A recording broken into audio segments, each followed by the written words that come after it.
예, 안녕하십니까. 중원대학교의 김철수 교수입니다. 제가 요번에 이제 일제강점기 종교 통제와 보천교라는 제목으로 이제 네 차례에 걸쳐서 이제 강의를 하게 되겠는데요.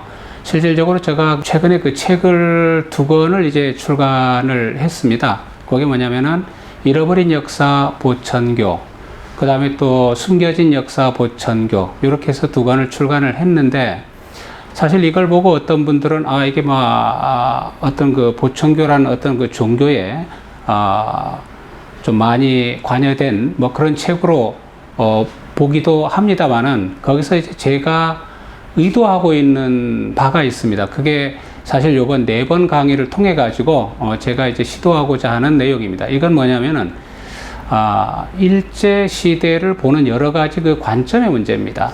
사실 우리가 이제 일제 시대에 대한 연구를 할 때 가장 많이 접근하는 게 아무래도 정치, 경제사적인 이제 접근을 우리가 가장 많이 하고요. 아니면 어떤 침탈의 문제라든가 어떤 역사적인 문제라든가 이렇게 우리가 접근을 하는데, 그 중에 이제 제가 관심을 갖고 있는 것은 뭐냐면은 사실은 사상 통제다, 이렇게 보시면 될 것 같습니다. 아니면은 이 정신사적인 문제. 즉, 우리가 이제 일제가 1910년 강점하고 난 이후에 한민족의 정신사, 한민족의 혼을 어떻게 본다면 이걸 바꾸기 위해서, 바꾼다는 것은 결국은 일본화하기 위해서 얼마나 많은 이제 애를 썼는가 하는 것을 제가 밝히고자 하는 겁니다. 여기에서 이걸 밝힐 수 있는 하나의 방법으로 제가 이제 고민했던 게 바로 이게 종교라는 그런 개념에 이제 한번 틀을 두고 한번 이제 찾아보자라고 해서 이제 제가 접근을 해 들어갔습니다. 여러분들 다 아시다시피 이 정신사와 종교라는 것은 사실은 뗄래야 뗄 수 없는 그런 관계를 지녔다는 것은 익히 잘 알고 있을 겁니다. 우리 독립기념관에 가더라도 박은식 선생의 글귀가 이제 적혀 있지 않습니까? 국교와 국사가 망하지 아니하면 국호는 살아 있으므로 그 나라는 망하지 않는다. 이렇게 아마 유명한 글귀가 적혀 있죠. 여기서 이제 국교와 국사의 문제죠. 그죠? 국교, 나라 국제, 가르칠 교자, 국사는 다 아실 것이고요. 역사 문제죠. 이 역사가 살아있다면, 살아있다는 것은 곧 이제, 우리 역사가 온전하게 왜곡되지 않은 채로 존재하고 있다면 일 것이고요. 국교라는 것은 가르침이죠. 자, 이것은 우리가 가장 쉽게는 교육을 이야기하고 있는 거겠죠. 그리고 그 가르침 속에는 사실은 이 종교적, 이 정신사적인 문제도 분명히 들어있다는 겁니다.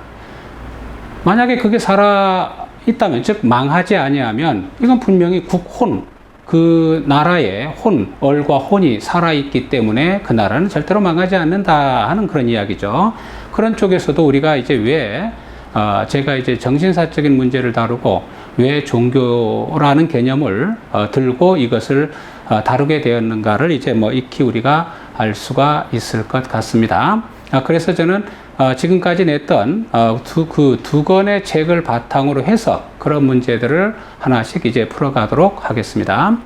자, 오늘 이제 첫 시간에 이제 함께 이야기하게 될 것은 부제로 신도와 종교 정책을 했습니다. 당연히 여기서 이제 신도라고 하면 이거는 일본 신도. 이제 우리가 들어가다 보면은 이제 국가 신도라는 개념을 이제 쓰게 됩니다. 이건 뭐냐면은 당연히 아시다시피 일제 강점기의 종교 정책이나 이런 사상사적인 면, 이것을 다루기 위해서는, 제대로 알기 위해서는 당시 일본에서의 어떤 종교 정책 그리고 신도 정책을 우리가 어느 정도는 알아야 올바른 이해가 될 수 있다는 전제하에서 이제 제가 이야기를 하고 있는 겁니다.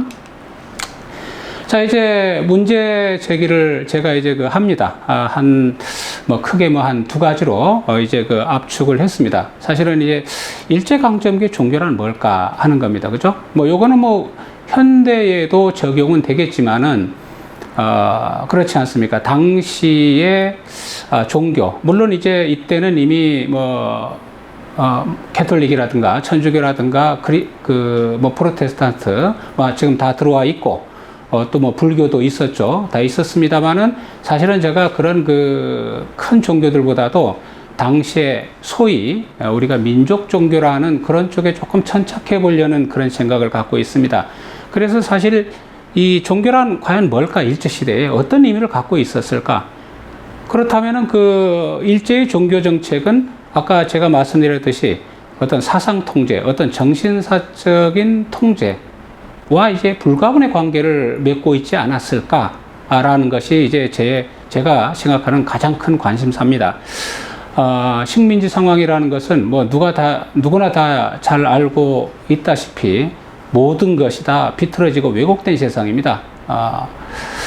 역사와 문화가 다른 민족끼리의 접촉이 이루어진 거죠. 그 다음에 힘 있는 어떤 한 국가가 힘없는 다른 국가, 꼭 그건 힘의 논리, 물론 힘의 논리가 매우 중요하겠죠. 그거를 문화가 다름에도 불구하고 지배한다는 것 자체가 사실은 모순을 만들 수밖에 없는 그런 상황입니다. 그런 마당에 아까 제가 이제 가급적이면 민족 종교라고 하겠다라는 것은 뭐냐면은 우리가 불교라든가 당시의 어떤 기독교는 당연히 뒤에 이제 서구 열강이라는 그런 든든한 백이 있었단 말입니다. 그런데 민족 종교라는 것은 뒤에 그러한 어떤 백도 갖고 있지 못합니다. 그렇기 때문에 그러한 민족 종교라는 것은 우리가 쉽게 말하면은 민족 혼을, 어떤 형태의 민족 혼이든 민족 혼을 이제 품고 있는 종교라고 우리가 이제 이야기를 하고 있는데, 그러한 민족 종교들은 이게 식민 권력에게는 역시 아무리 봐도 식민 권력이라는 것은 결국 이제 민족을 이야기하는 것은 가장 경계해야 될 대상들이란 말입니다. 그랬을 때 눈에 가시로 보일 수밖에 없는 그런 상황입니다. 그렇다면 이제 그런 종교들을 어떻게 식민 권력은 취급을 하고 있었을까? 가만히 놔두려고 하진 않았겠죠. 예, 그런 것들을 이제 보겠다는 거죠. 그리고 그거는 결론적으로 미리 말씀을 드린다면은 제 결론은 이제 간단하게 이야기가 가능합니다. 식민 권력의 종교 통제라는 것은 일본에서는 메이지 시대죠. 메이지 정부의 어떤 종교 통제 방식이라든가 신사 정책과 무관하지 않다는 겁니다.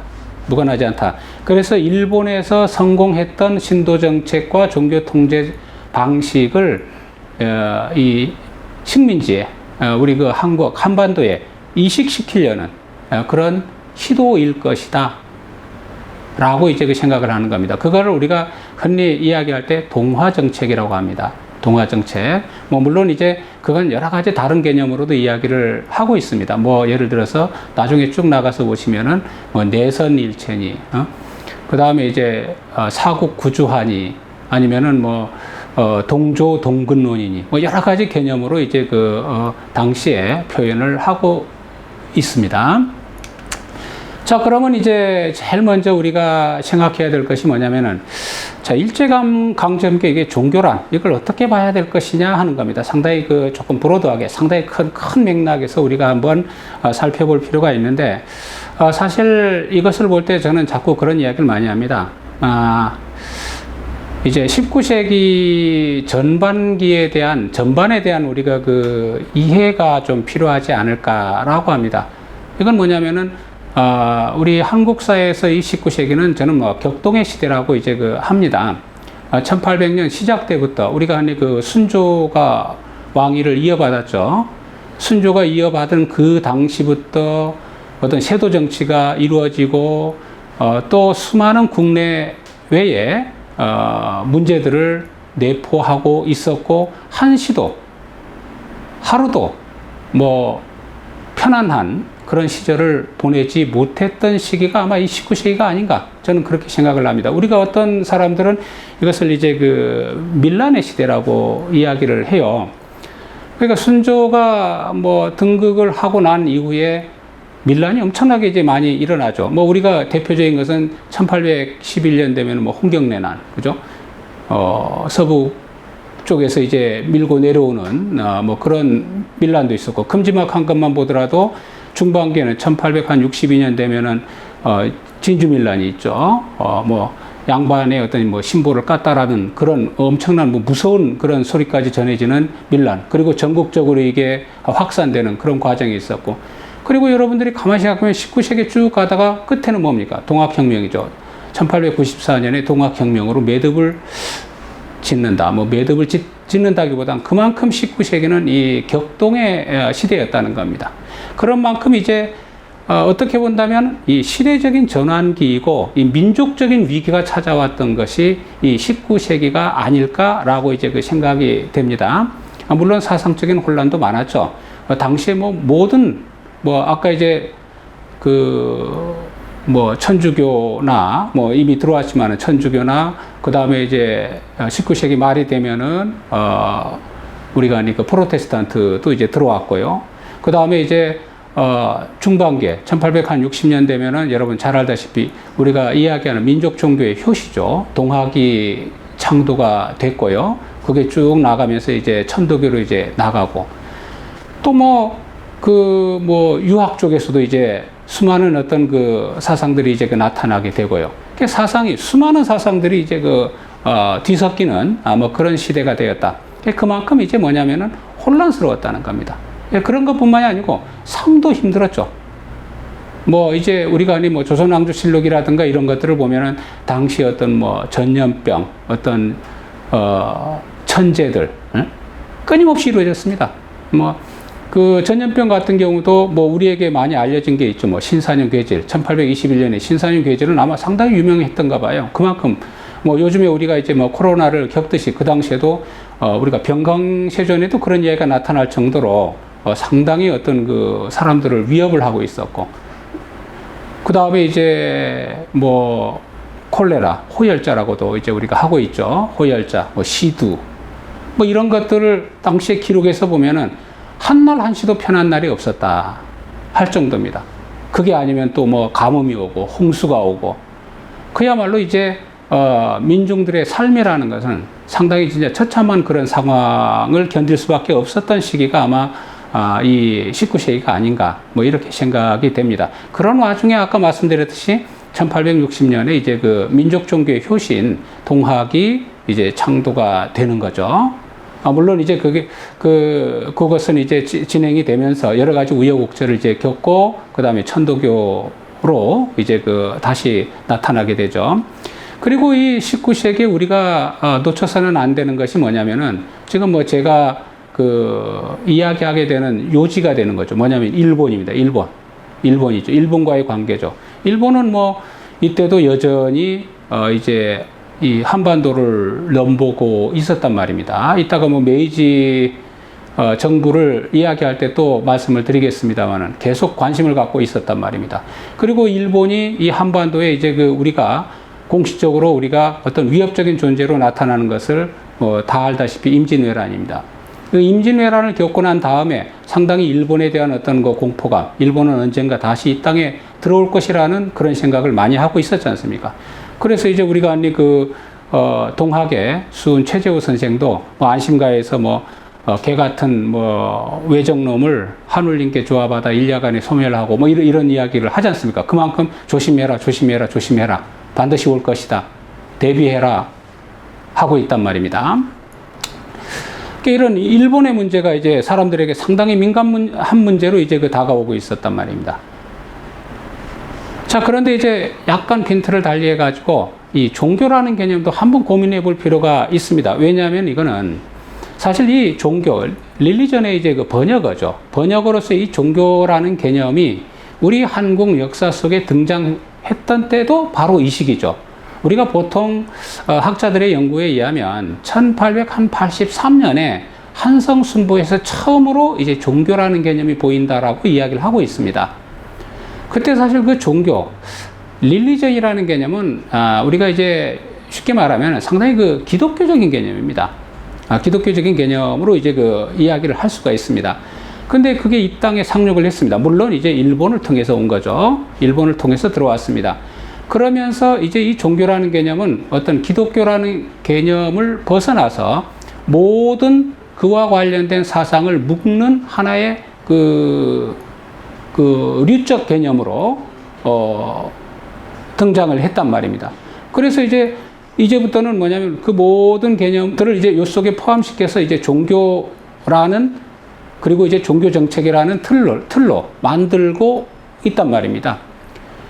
그리고 이제 어떻게 본다면 그때 그 종교라는 것은 이제 우리가 정교의 분리라 또 신앙의 자유다 하는 이런 면이 있기 때문에 그런 종교라는 틀을 쓰게 되면, 외피를 얻게 되면은 어떤 자유스러움을 가질 것이다라는 그런 이제 의미를 이제 갖고 있죠. 그래서 사실은 여러분 잘 알다시피 1905년 되면은 이제 동학의 한 흐름에서는 이제 천도교라는, 어떻게 보면 동학의 종교화가 이루어지죠.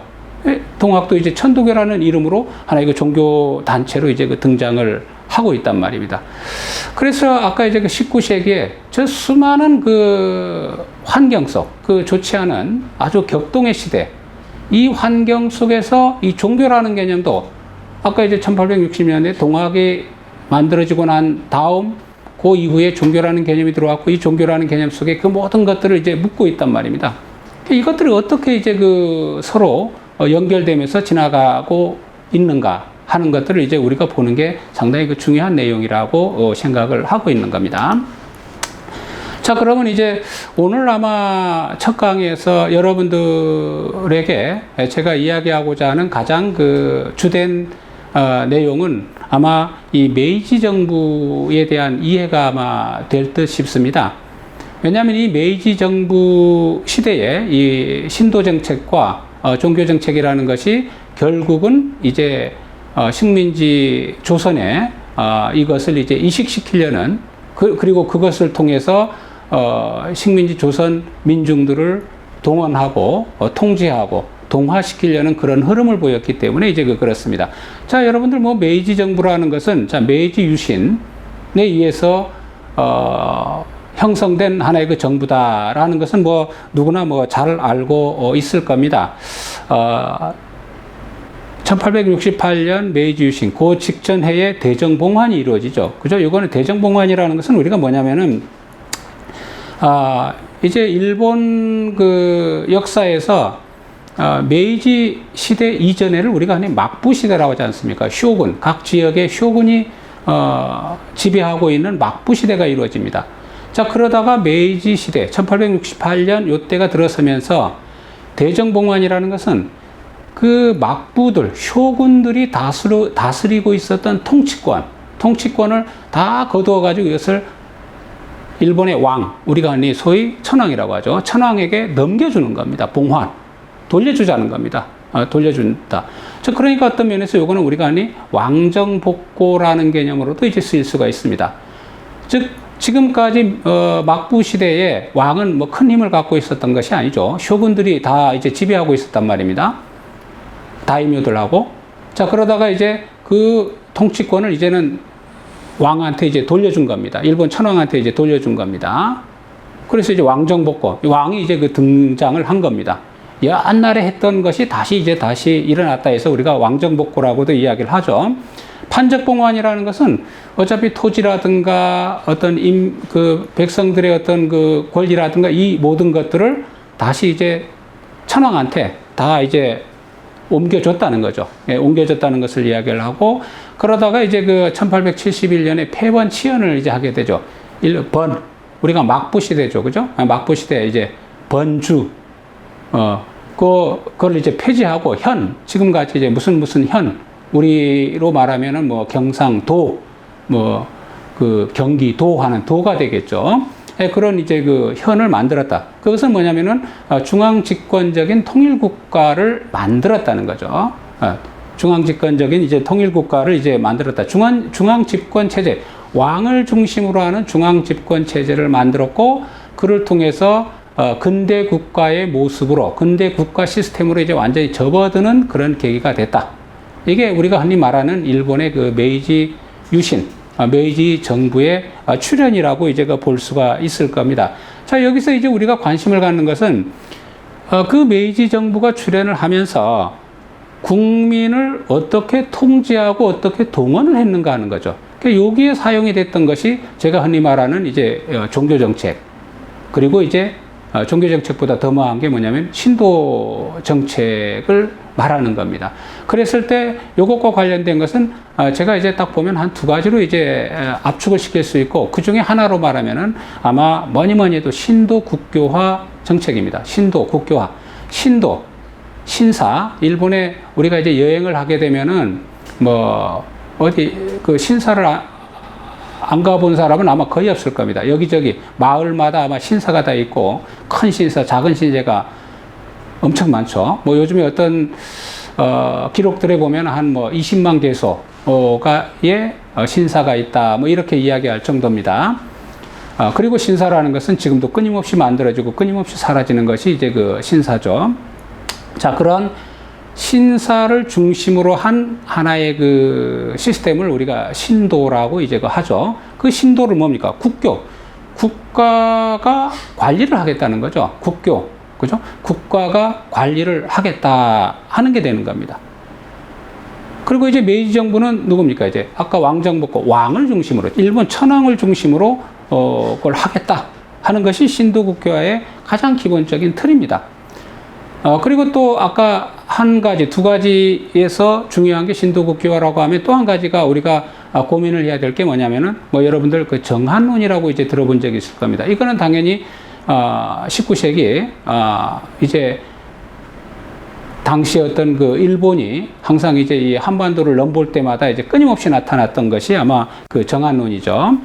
막부 말기부터 이게 사실은 이런 사상은 나타납니다. 이런 사상을 이야기한 게 밑에 그 요시다 쇼인이라는 그 국학자인데, 요시다 쇼인은 그 뭐 일군 만민론, 일군 한 사람의 왕 하나에다가 만민은 전부 다 이 왕에 속해 있다는 거죠. 우리가 아니 그 천하는 인민의 천하가 아니고 일군 그 천왕의 천하다 하는 걸 이야기를 하죠. 그래서 이제 여기와 더불어 가지고 확장론을 이야기를 하죠. 영토 확장하고 연결이 되는 거죠. 그래서 뭐 만주에서 그 대만까지 이제 어떤 확장의 그 야욕을 이제 드러냈었죠. 자, 이건 왜 그러냐? 뭐 이 근거를 이야기할 때 자꾸 이야기하는 게 일본에서는 이제 당시에는 뭐 두 가지죠. 지금도 뭐 이 어떻게 본다면 하나의 그 망령이 사라지지 않고 있죠. 하나는 그 고대 일본의 자기들이 역사 기록에 존재하고 있는 그 일본의 신공황후, 진구왕후라고 하는데, 신공왕후가 옛날에 뭐 이제 그 신라를 뭐 정복했다 하는 자기들이 어떤 역사 위에 있는 그 내용입니다. 뭐 이것은 요즘에는 이제 뭐 일본에서도 이제 그 역사학자들 사이에서는 이거는 허구다라고 이야기를 하면서도, 그러면서도 이제 그대로 존재하고 있는 게 바로 이 내용이죠. 그러니까 이제 옛날에 했기 때문에 자신도 다시 해야 된다 하는 거죠. 그리고 또 하나가 그 도요토미 히데요시 풍신수길이 그 임진난을 일으켜서 이제 이 한반도로 이제 그 침략을 했던, 뭐 이것을 이제 우리가 많이 들죠. 조선 침략했던 것을. 이 두 가지 근거를 들고 이제 자꾸 확장론을 이제 이야기를 한단 말입니다. 그래서 이제 이 요시다 쇼인, 그 다음에 이제 그 밑에 기도 다카요시도 요시다 쇼인의 제자입니다. 제자고 기도 다카요시는 이제 메이지 유신의 3인 중에 한 사람이죠. 한 사람으로 등장을 이제 합니다. 그래서 이 요시다 쇼인도 자꾸 이제 당시 어떤 그 사족이라면은 사무라이들이라든가 이런 사람들의 불만을 다스리기 위해서 이제 자꾸 이 한반도를 정벌해야 된다라는 그런 주장을 이제 그 자꾸 펴고 있죠. 그러니까 이런 그 주장들이 메이지 시대에 자꾸 계속 이루어지면서 결과적으로는 뭐 우리가 보면은 뭐 1910년 일제강점까지 뭐 이어지고 있다라고 이제 그 볼 수가 있다는 겁니다. 자, 그러면 이제 정한론에 대해서는 뭐 그런 요지만 알아두시고, 신도국교화는 우리가 이야기하고자 하는 본질이기 때문에 이것을 조금 더 정리를 하면서 이야기를 하도록 하겠습니다. 자, 신도국교화 체제가 이루어집니다. 자, 이게 뭐 1868년에서 그러니까 메이지 유신이 이루어지면서 1871년 사이에 집중적으로 이 정책들이 진행이 사실 됩니다. 되고 그 이후에도 끊임없이 수정 보완돼 가지고 만들어지게 되는데 대체적인 틀은 이렇습니다. 대체적인 틀을 우리가 이제 알아보시면은 뭐 좋을 듯 싶습니다. 자, 1871년에 계속적으로 이루어졌지만 1871년에 이 태정관 포고가 나타납니다. 이게 자꾸 문제가 되니까 신사의 의는 국가의 종사다 하는 이야기입니다. 신사의 의는 국가의 종사. 즉 신사에서 올리는 각종 의례는 그건 국가의 종사. 종이라는 것은 결국은 뭡니까? 천왕이란 말입니다. 그죠? 국가의 공공적인 제사다 하는 겁니다. 이건 제사다. 이건 뭐 지금 종교라고 해서 자꾸 이게 종교단체에서도 거부하고 반대하고 있는데 그게 아니다. 신사에서 올리는 모든 것들은 이거는 국가의 종사다. 우리 소위 쉽게 말하면 제사다, 제사. 제사다. 이건 1인 1가의 사유에 있는 것이 아니다. 어떤 한 사람이나 어떤 한 집안이 뭐 그냥 갖고 행하는 그런 것이 아니다. 이건 국가의 제사다. 이렇게 해서 종교하고 이제 분리시키려는 그런 시도를 이제 합니다. 근데 그럼에도 불구하고 이게 엄청난 논란을 이제 불러일으키거든요. 우리가 흔히 1882년 이전에는 이게 제사 논쟁이라고도 이제 합니다. 이 제사에 대한 이제 논쟁들이 막 일어납니다. 자, 어쨌든 그와 같은 과정에서 1871년에서 1872년 요 한 2년간에 이루어지는 게 이세신궁을 개혁을 합니다. 지금 여러분들이 하면 이세신궁 이거 왜 개혁하지? 라고 하는데 뒤에 제가 설명을 드리면 왜 이세신궁을 개혁하는지를 알게 됩니다. 왜? 이건 일본의 신사들의 꼭대기에 이세신궁을 올려놓는 겁니다. 이세신궁을 정점으로 해서 피라미드 같은 조직 형태로 만드는 것이 곧 이제 신도 국교화 시스템입니다.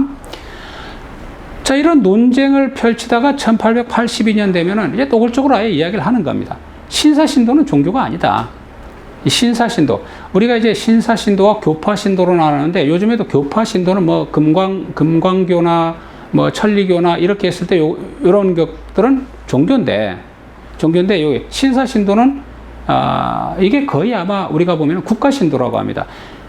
그 국가신도, 신사신도는 이게 종교가 아니다. 라는 선언을 이제 합니다. 해서 이제 제사와 아까 종사라고 했잖아요. 제사와 종교를 분리시켜버립니다.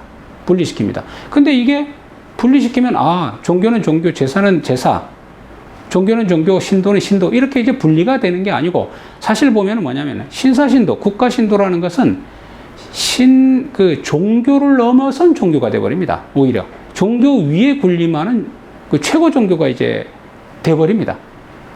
그래서 이제 우리는 이것을 이제 신도가 이제는 뭐 종교가 아닌 종교를 넘어선 종교가 되면서 하나의 초종교적인 지위를 획득을 했다라고 이제 이야기를 이제 하게 되는 겁니다. 국가신도가 이제 성립이 된 겁니다. 이제는 그 국가신도를 조금씩 이제 수정을 보면서 이제 해나가게 되겠죠. 자, 이런 국가신도 체계를 우리가 이해를 하기 위해서 뭐 상당히 복잡한 내용이지만 요거를 두 가지 면에서만 제가 이제 정리를 좀 해드릴까 합니다. 왜냐하면 이것은 결국은 미리 말씀을 드린다면은 이런 국가신도가 식민지 조선에서 만들어진 것이 결국은 여러분 잘 알다시피 1925년에 서울 남산에 세워진 조선신궁, 그 다음에 30년대, 40년대에 각 면, 우리 한반도의 각 면에까지 만들어진 각종 신사들과 이제 연결이 되는 것이기 때문에 그렇습니다. 그거를 이해를 해야만 일제강점기의 아까 종교정책이라든가 종교가 어떤 의미를 갖는가를 우리가 알 수가 있기 때문에 그 두 가지 면에만 이제 제가 말씀을 드리겠다는 겁니다. 우선 첫 번째 사격과 열격이라는 개념이 있습니다. 사격, 사라는 것은 당연히 신사겠죠. 신사를 말합니다. 그 신사의 격식, 이제 뭐 우리가 대중소가 있다는 거죠. 그죠? 예, 그걸 사격이라고 하고 그 대중소를 연결시키는 것, 배열시키는 것을 우리가 열격이라고 이제 합니다. 이 1871년에 일본에서는 전국 모든 신사의 삭격을 체계화시킵니다. 여기서 이제 체계화시킬 때 크게 두 가지입니다. 관폐사와 국폐사, 그리고 대중소사. 사실은 알고 보면 요 두 개가 제일 큰 거죠. 관폐사라는 것은 패라는 것은 패백. 뭐 우리가 뭐라고 할까요? 뭐 공량을 올린다라고 할까요? 거기서 쓸 물건을 이제 누가 대느냐 하는 거겠죠, 그죠? 그러면 이제 관폐사, 관이라는 건 어디냐면은 이게 천황입니다. 천황, 왕실입니다. 황실, 일본 황실. 황실에서 거기에 필요한 것들을 다 되는 것을 우리가 관폐사라고 하고, 국폐사는 정부입니다. 정부에서 되는 것을 말합니다. 그러니까 이제 당연히 우리가 가만히 보면은 일본은 천황 중심의 시스템, 메이지 시대 천황 중심의 시스템이기 때문에 관폐사가 매우 중요하죠. 그죠? 예. 그런 두 가지를 갖게 되고, 그 다음에 거기서도 이제 대중소사를, 뭐 아무래도 이제 큰 신사는 대가 되고, 그 다음 중, 그 다음에 소사. 이렇게 이제 만들어집니다.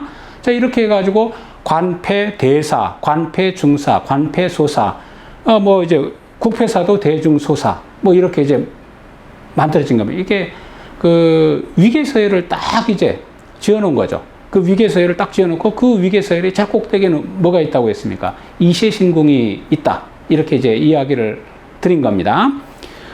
그 다음에 뭐 그 밑에도 많습니다. 부현사, 향사, 촌사, 그 다음에 막 밑으로 들어가면 어떤 격조차도 없는 뭐 그런 묵격사 있습니다. 다. 그래도 뭐 우리가 여기서 가장 관심 갖고 있는 것은 관폐사와 국폐사를 이제 그 이야기를 하는 거죠.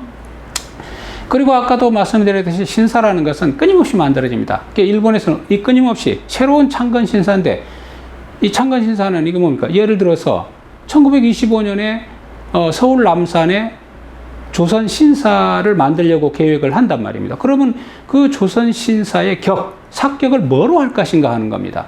하니까 결국은 그 왼편에 조선 신궁의 이제 그 정확한 명칭이 있죠, 그죠? 관폐대사 조선 신궁합니다. 관폐대사. 그러니까 관폐대사가 되는 거죠. 아까 이제 관폐사, 이건 일본 천황, 황실이 이제 그 주관하게 되고, 그 다음에 대사, 대중소의 대.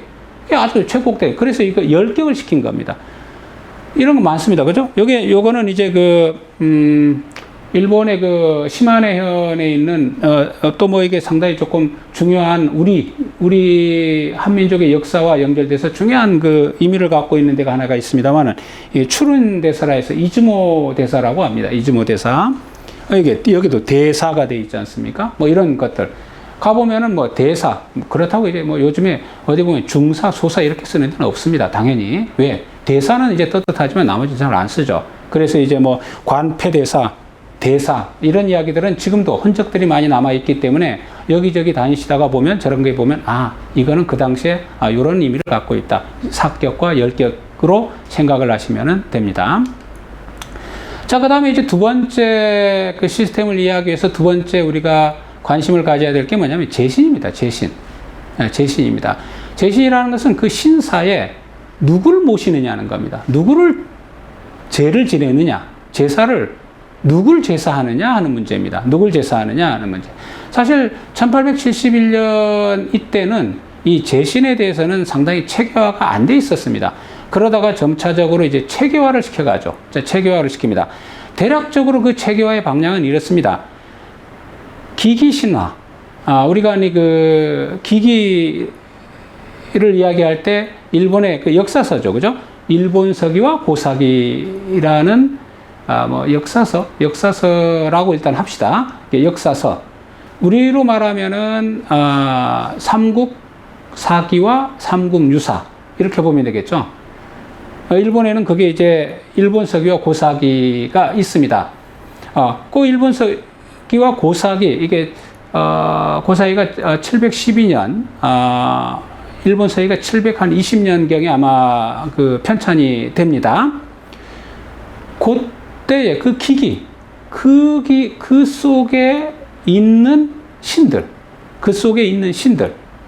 을 그 제신으로 받들도록 한 겁니다. 그렇게 만들어 갑니다. 그 다음에 역대 천왕들. 천왕이 이제 죽으면 그 역대 천왕을 또 제사하게끔 이제 만드는 겁니다.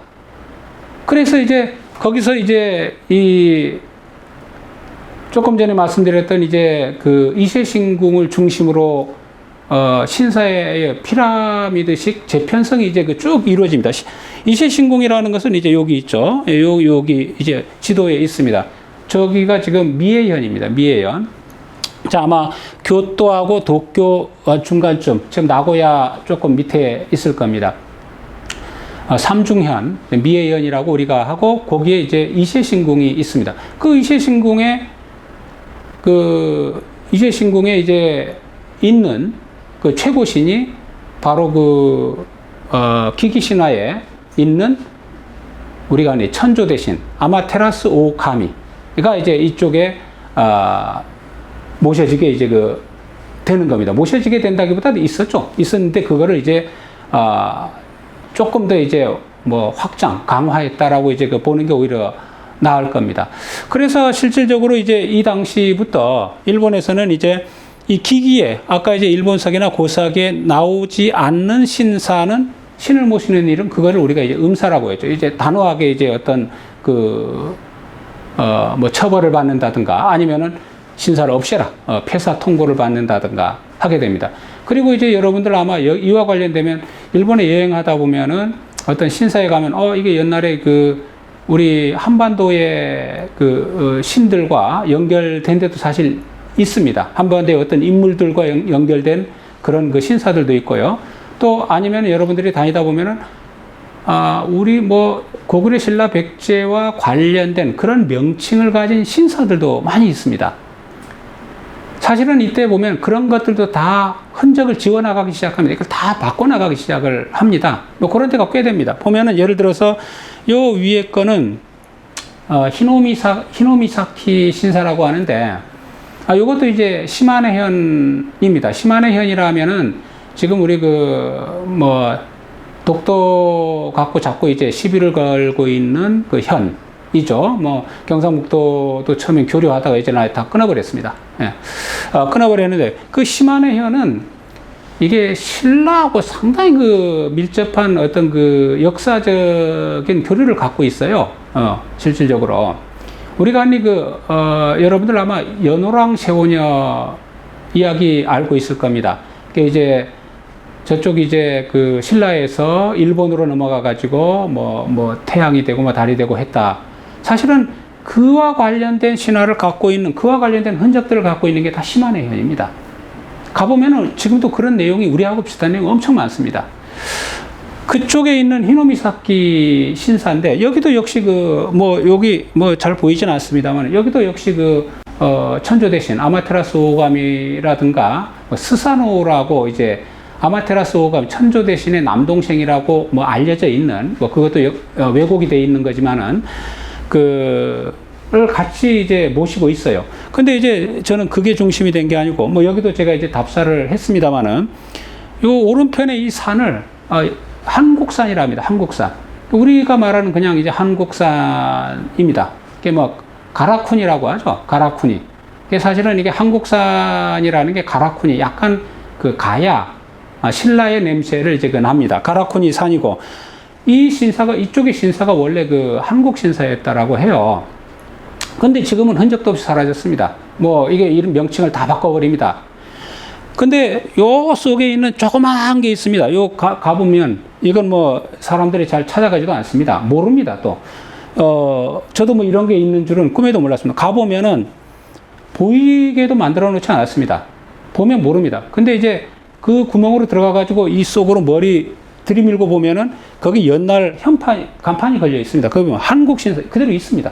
있는데 이걸 사람들이 못 보게끔 만들어 놓은, 물론 이건 요즘에 만들어 놨겠지만, 어쨌든 뭐냐면은 신사 정리 정책을 하면서 일본에 있는 기기 신화에 있는 신을 모셔라. 나머지는 전부 다 안 된다. 나머지 신을 모시겠으면 일본 신화에 있는 신을 모시고 그 밑에다가 두어라 하는 거죠. 그 밑에다가 두어라. 라고 이제 합니다. 그렇게 정리를 합니다. 또 요 밑에 있는 신사는, 요거는 이제, 가고시마에는 옥산 신사라고 합니다. 우리가 이 심수관 그 도에 임진왜란때 한국에서 이제 잡혀간 건너가서 이제 일본의 도자기 문화를 꽃피운 그 심수관 도원이 있는 데죠. 거기에 있는 신사입니다. 신사인데 이게 옥산 신사라는데 이 옥산 신사의 원래 이 신사에는 원래는 그 기록들을 보면은 단군을 모셨다 해요. 이때도 단군을 모셨다 하는데 여기 러일 전쟁 시기 그러니까 1904년 5년쯤 돼서 여기서 순환을 당합니다. 왜 당하냐면 못 모신다. 여기 당연히 기기에 있는 신을 모셔야 된다 해서 안 하면은 폐사 하지 마라 없애버려라 한단 말입니다. 그래서 여기서도 이제 바꾸죠. 뭐 스사노라든가 기기에 있는 신화를 모시게 됩니다. 그게 다 바뀝니다. 이런 식으로. 그게 이제 우리가 신도국교화 정책을 통해 가지고 사격과 열격을 만들어내고 그 다음에 이제 재신을 전부 다 일사불란하게 이제 만드는 그런 시스템을 이제 갖추게 됩니다. 자, 그러면 이제 이렇게 해서 만들어진 국가 신도를 마지막으로 한마디로 우리가 정의를 하면 저는 딱 이렇게 정의를 할 수가 있습니다. 만세일계의 천황가의 황조신인 아마테라스 오가미를 제사하는 이세신궁을 최고 정점으로 피라미드식 위계서열화된 신사조직을 바로 국가신도라고 말한다. 물론 이것도 하나하나 뜯어보면 전부 다 설명을 해야 될 내용들입니다. 만세일계 천황가의 황조신인 아마테라스 오가미를 제사하는 이세신궁을 중심으로 피라미드식으로 만들어진 신사조직을 말한다. 그렇죠. 그렇죠. 자, 만세일계는 수많은 어떤 지금까지 일본의 역사, 여기 만세는 거의 천황이니까 천황을 제일 꼭대기에서부터 지금 현재 천황까지 일개 하나로 만들었다. 한 줄로 딱 만들었다는 거죠. 하나로 쭉 만들었다는 겁니다. 즉 현재의 천황은 일본 신화의 꼭대기에 있는 황조신이라 그죠. 천황의 조상신인 천조 대신 아마테라스 오미가미의 후손이라는 거죠. 만세 일계 하나로 연결시켜 놨다는 겁니다. 이렇게 정리를 해 놓은 겁니다. 소위 말하면 어떤 쪽으로 보면 왜곡시킨 거죠. 전부 다 왜곡시킨 겁니다. 아마테라스 오가미 또 이것도 이게 저는 다른 글에서도 이런 거에 대해서 이제 정리도 하고 많이 밝혔습니다만은 아마테라스 오가미 천조 대신 제일 꼭대기 신이냐? 아닙니다. 이것도 사실은 이때 만들기를 하는 겁니다. 만들기를 이제 합니다. 우리가 일본 신화를 이제 보면 고천은 높은 그 하늘나라에서 그쪽에도 이제 높은 하늘나라에 있는 신을 조화삼신이라고 합니다. 조화삼신이라고 이제 나옵니다. 조화삼신이 있었고, 그렇죠. 세 신이 있었고요.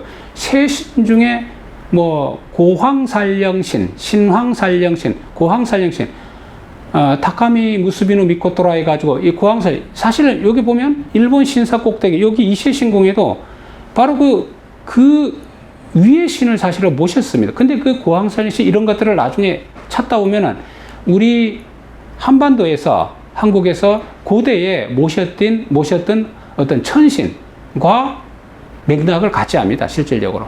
사실 그렇게 보면은 이게 일본의 신사라는 것은 한반도에서 넘어간 하나의 조직이라고 봐도 무리가 없습니다. 그렇게 추정할 만한 근거는 상당히 많습니다. 그리고 그 밑에 쭉 오다 보면은, 이제 일본 신화가 쭉 오다 보면은 신세 7대를 거치고 이자나미 부부신이 있고 그 부부신에서 이제 나오는 게 지금 이게 아마테라스 오가미와 스사노우라는 신과 또 한 신이 있습니다. 이 두 신이 나타나죠.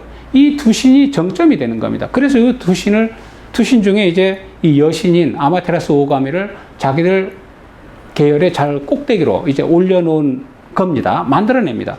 그 다음에 이세신궁을 신격화시키는 거죠. 최고 정점으로 놓는 겁니다. 근데 이세신궁은 여러분들이 지금도 지도를 펴가지고, 일본 그 지역을 보면 그 지역의 명칭이 뭐냐면은 고려광이라고 합니다. 고려광. 고라이비루라 해가지고 고려광. 그 숲입니다. 그 숲을 고려광이라고 합니다. 고려라는 것은 이미 다 아시잖아요. 고마. 고구려죠. 고구려의 숲이라는 그런 뜻을 갖고 있습니다. 그거는 어떤 우리가 풀어보면은 다 나중에 어떤 역사적으로 이야기될 거리가 많습니다. 그러나 어쨌든 국가신도 이 시스템을 만드는 과정에서는 그 모든 것을 이거를 정점으로 하나의 그 일본의 신도를 체계화시켜 나가는 것을 말합니다. 그래서 국가신도는 만세 일개의 천황가의 황조신인 아마테라스 오가미를 제사하는 이세 신궁을 최고 정점으로 해서 피라미드식으로 만들어 놓은 것을 말한다. 이렇게 여러분들이 이해하시면은 큰 문제는 아마 없을 듯 싶습니다. 자, 그러면 이제 이러한 그 국가신도, 이 신도정책이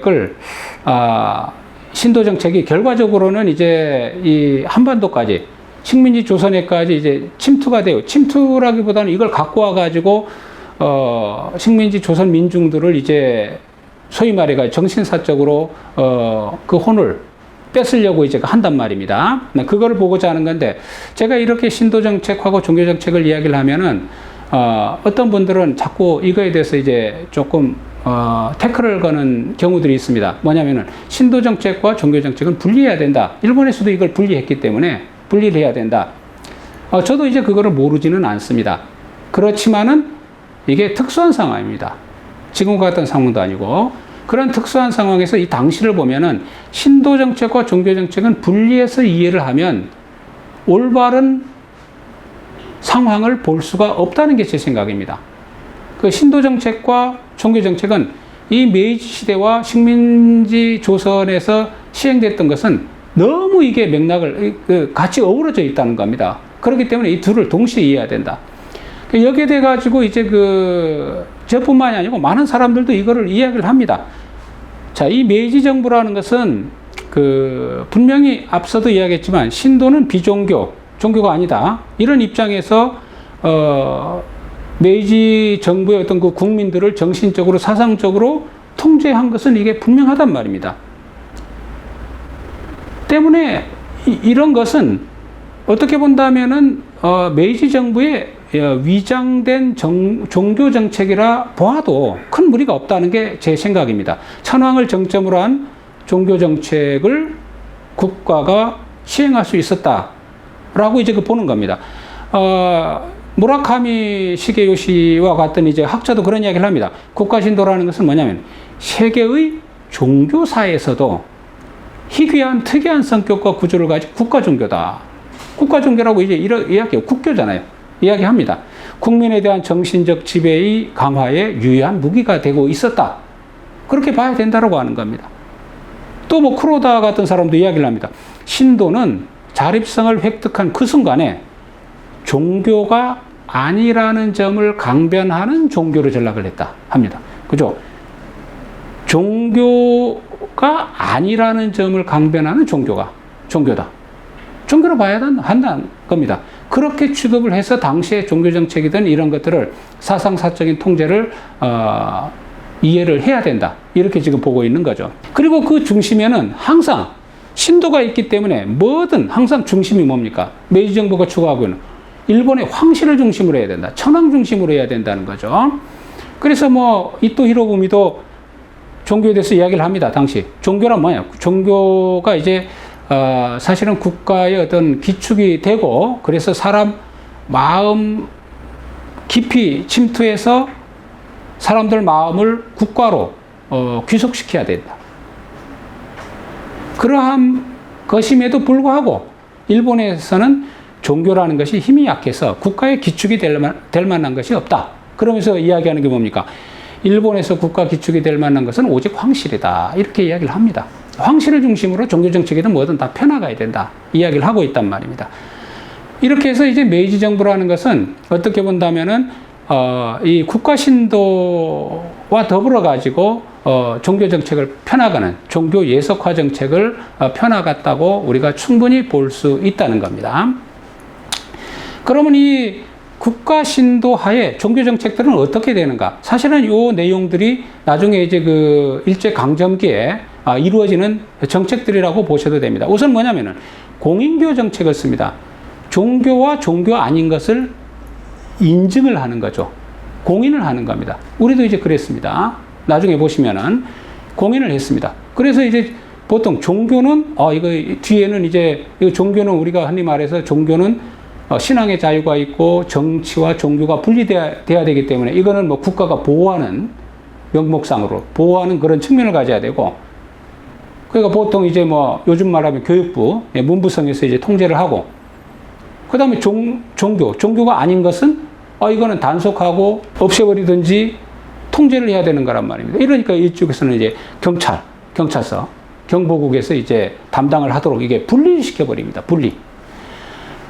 그리고 이제 아무리 종교라고 하더라도 국체에 반하는 것은 안 된다. 그 국가의 어떤 그 핵심에 반하는 것은 전부 다 아무리 종교라고 하더라도 불경죄라든가 위경죄로 다 처벌을 할 수 있게끔 만들어버립니다. 그리고 이제 국체라는 것은 결국은 그 국체의 핵심에는 아까 또 이로보미도 이야기했듯이 이제 천황이 있단 말입니다. 신궁이나 천황이나, 신궁이라는 것은 아마테라스 오가미를 뭐 중심으로 한 틀들이니까 이것을 비방을 하거나 그 존재를 부정하는 경우에도 가만히 있으면 안 되죠. 반드시 처벌을 해야 된다 하는 논리가 되는 거죠. 그래서 이제 결국은 나중에 보면은 이 공인받지 못한 종교가 아닌 종교는 이제 뭐 사이비 종교로 이제 몰아버리게 되고, 결국 그거는 이제 없애버리는 그런 정책으로까지 이제 진전이 됩니다. 이러한 그 국가 신도와의 종교 정책들이, 즉 메이지 정부의 어떤 신사 정책과 종교 정책이 결국은 한국에서도 일제강점기 때 그대로 나타났다는 게 이제 뭐 저의 이제 그 생각입니다. 그래서 이제 우리가 이제 나중에 볼 내용들입니다. 사실은 일제강점기의 종교정책은 1910년 한국을 이제 그 강점한 이 식민 권력은 아무래도 이제 제일 먼저 해야 되는 게 이제 한국인의 어떤 민족의식을 약화시켜야 되잖아요. 그렇지 않으면 자꾸 어떤 독립과 민족을 이야기를 하게 되면 제일 식민 권력에서는 그게 제일 이제 가장 껄끄러운 거란 말입니다. 이거를 동화시키는데 가장 큰 게 뭐냐? 물론 이거 갖고 이제 여러분 다 알다시피 일제가 강점한 직후에, 강점 직전부터 이제 막 자기들끼리 이제 어떤 그 알력이 있죠. 한쪽은 이제 점진적인 유화 정책을 펴려고 하죠. 예를 들어서 종교 정책이라든가 신도 정책을 통해 가지고 점진적으로 사람들을 바꿔버리자 하는 게 있는가 하면, 또 한쪽은 아니면 무단 정치, 이제 결국은 이제 우리가 헌병 경찰 제도 무단 통치를 하죠. 한쪽은 강권으로 이제 밀고 가는 그런 게 있죠. 근데 이제 이 종교 정책이라는 것은 사실은 회유하고 통제하는 그런 내용이란 말입니다. 그래서 이제 사실은 본인들도 그 메이지 정부 때 경험이 있었기 때문에 이걸 충분히 인지를 한 겁니다. 이 종교라는 것이 폭력을 이용한 어떤 강압적인 통제보다는 상당히 호소력이 있고 아주 강력한 도구임은 잘 알고 있었다는 겁니다. 이게 이제 메이지 정부의 경험에서 습득이 된 겁니다. 그래서 결국은 나중에 식민지 조선에도 이러한 정책을 사용을 하게 되죠. 식민 권력도 이러한 종교를 소홀히 할 수 없었습니다. 그래서 이제 나중에 뭐 두 번째 강의에서 보시면 강점을 하자마자 바로 그 순간부터 사실은 이 식민지 조선의 신사 신궁을 설립할 계획을 진행을 합니다. 다만 이제 처음에는 아까 말씀드렸듯이 그러한 그 점진적인 이런 무서운, 어떻게 본다면 상당히 무서운 그런 파보다 처음에는 이제 무단파, 그거보단 강력한 이 통제를 하려는 그런 쪽이 이제 그 장악을 하게 되면서 사실은 그건 내면적으로 이제 이루어졌었죠. 궁극적으로는 어쨌든 이제 이러한 동화 정책, 이 신도를 중심으로 한 동화 정책을 빨리 펴나간다면은 이 식민지 조선 민중을 소위 말해서 일본화 시킬 수 있는, 빨리 일본화 시킬 수 있다라고 이제 보았던 거죠. 식민지 종교 정책은 한국을 일본화한다는 겁니다. 그죠? 한국을 일본화하고 일본의 한 지역으로 만들어버리고 이런 민족 말살의 일환으로 있었다. 그리고 이제 그 결과는 제가 볼 때는 어느 정도 성공했다라고 이제 본 겁니다. 물론 이제 패망을 끝으로 이게 다 사라지긴 했지만 그럼에도 불구하고 1910년에서 1945년까지의 과정, 이 과정을 보면은 저는 이제 그 민족 말살의 일환이 어느 정도 성공을 거뒀다라고 저는 이제 이야기를 하고 있습니다. 왜? 그거는 이제 우리가 그 1945년 해방 이후에도 어떻게 본다면 그런 그 흔적들이 아직까지도 남아있는 모습을 볼 때는 더더욱 그런 느낌을 갖고 있습니다. 자, 오늘 1강은 여기서 마치도록 하겠습니다. 감사합니다.